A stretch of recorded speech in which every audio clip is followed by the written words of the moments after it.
Pan India star Prabhas కల్కి మూవీతో super hit కొట్టాడు.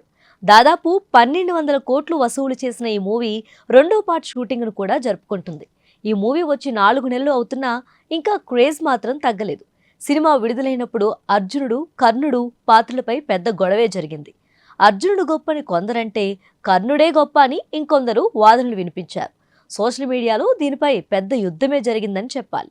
అయితే ప్రవచనకారుడు గరికపాటి నరసింహారావు తాజాగా కల్కి మూవీపై ఫైర్ అయ్యారు. ఇంతకీ గరికపాటి ఏమన్నాడంటే, మహాభారతంలో ఉన్నది వేరు, సినిమాలో చూపించింది వేరు.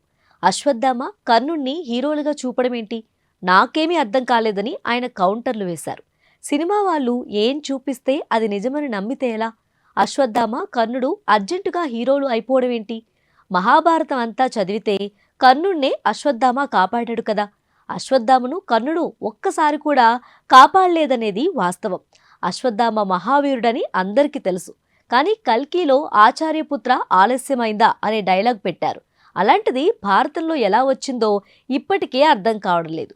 1000 రూపాయలు ఎక్కువిస్తే డైలాగ్ రాసేవాడు ఏది పడితే అది రాసేస్తాడు అంటూ గరికపాటి కామెంట్ చేశారు.